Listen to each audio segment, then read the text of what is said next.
Hello friends, আমি চলে এসেছি তোমাদের সাথে আজকে আবারও একটা কাজের ব্লগ শেয়ার করব বলে। ডেটা ছিল 6 ফেব্রুয়ারি। তবে আমি ব্লগটা এডিট করছি অনেকটাই পরে, আর আমার গলা শুনে তোমরা হয়তো বুঝতেও পারছো যে আমার শরীরটা আজকে একটু খারাপ, তাই জন্য ভয়েসটা খুব ডাউন লাগছে। আর এটা যেদিনকার ব্লগ সেদিনেও আমার শরীরটা প্রচণ্ড খারাপ ছিল, সেই কারণে ফেসটাও প্রচণ্ড ডাউন লাগছে ভিডিওতে। তো তোমরা দেখো, জানতে পারবে কোন লোকেশানে কাজ ছিল। আমার সাউথ লাইনেই কাজ ছিল। আমার জানুয়ারি টু ফেব্রুয়ারি মাসটা পুরোপুরি সাউথ লাইনের ওপরেই কাজ গেছে।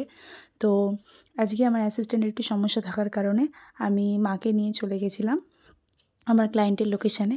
আর মুখটা এরকম করছি তার কারণ আমার হচ্ছে দাঁতে যন্ত্রণা ছিল, আর প্রচণ্ড পরিমাণ ব্যাক পেনও হচ্ছিলো পরপর কাজ করার কারণে। তো মুডটা সেদিনকে সত্যিই খুব ডাউন ছিল। আর লোকেশান যেহেতু অনেকটাই দূর, তাই কারণে আমি মাকে নিয়ে যাচ্ছিলাম। আর মায়ের সাথে থাকলে একটু হাসি হাসি থাকি আমি, মুখে হাসি ফুটেছিল অনেকক্ষণ পর হাওয়া খেতে খেতে যাচ্ছিলাম যেহেতু। আর মা তো মাই হয়। মা আমাকে নিয়ে গিয়ে দাঁড় করিয়েছে লোকেশানে আসার পর একটা খাবারের দোকানে। বলছে না, শরীর খারাপ, আগে খাওয়া হবে, তারপরে সমস্ত কিছু, কাজ থেকে বেরিয়েও কিছু খাবি।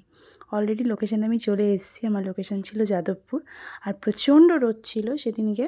তো ক্লায়েন্টের বাড়িতে আমি চলে গেছি। এবার তোমরা শুনে নাও ক্লায়েন্টের মুখ থেকেই আগের দিন লুকটা কেমন ছিল ক্লায়েন্টের। বলো, আগের দিন মেকওভার কেমন কি থেকেছিল?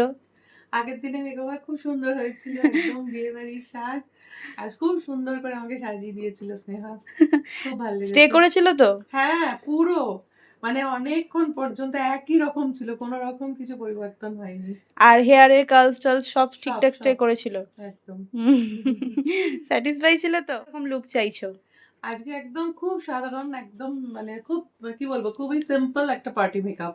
কারণ আজকে রিসেপশন, তো রিসেপশনের মতন একটা লুকস, নট বিয়ে।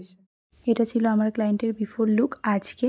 এই ক্লায়েন্ট আমাকে 14 ফেব্রুয়ারি বুকিং করেছিল একটা ওয়েডিং গেস্ট মেকওভারের জন্য। আজকে তার ছিল রিসেপশনের ইনভিটেশন। আমি অলরেডি কাজ শুরু করে দিয়েছি, তোমরা দেখতেই পাচ্ছ। আমার ক্লায়েন্টের রেফারেন্স অনুযায়ী আমি কাজটা করেছি। আমার ক্লায়েন্টের ডিমান্ড ছিল যে ভীষণ সফট আর স্যাটেল একটা লুক হবে, তো সেরকমই করার চেষ্টা করছি। তোমরা জানিও কেমন লাগলো, আর লাস্টে অবশ্যই আমি রিভিউটা অ্যাড করে দিয়েছি, তোমরা শুনে নিও আজকের লুকটাও আমার ক্লায়েন্টের কেমন লেগেছে। Look almost complete. আমি ক্লায়েন্টকে এখানে জুয়েলারিসগুলো পরিয়ে দিচ্ছিলাম।